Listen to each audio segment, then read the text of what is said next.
حضرت سلیمان علیہ السلام چونکہ عظیم الشان عمارتوں اور پرشوکت قلعوں کی تعمیر کے بہت شائق تھے،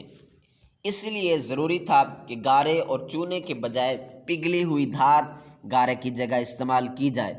لیکن اس قدر کثیر مقدار میں کیسے میسر آئے، یہ سوال تھا جس کا حل حضرت سلیمان علیہ السلام چاہتے تھے۔ چنانچہ اللہ تعالیٰ نے حضرت سلیمان علیہ السلام کی اس مشکل کو اس طرح حل کر دیا کہ ان کو پگھلے ہوئے تانبے کے چشمے عطا فرمائے۔ بعض مفسرین کہتے ہیں کہ اللہ تعالیٰ حسب ضرورت حضرت سلیمان علیہ السلام کے لیے تانبے کو پگھلا دیتا تھا، اور یہ حضرت سلیمان علیہ السلام کے لیے ایک خاص نشان اور ان کا معجزہ تھا۔ آپ سے پہلے کوئی شخص دھات کو پگھلانا نہیں جانتا تھا،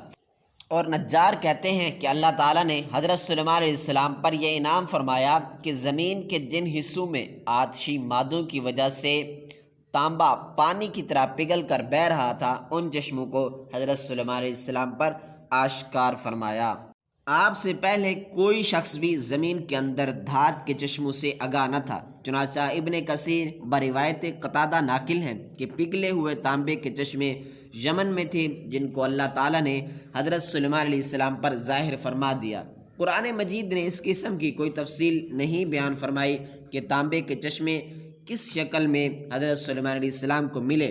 مگر قرآن مجید کی جس آیت میں اس معجزے کا ذکر ہے وہ یہ ہے، وَأَصَلْنَا لَهُ عَيْنَ الْقِطْرِ،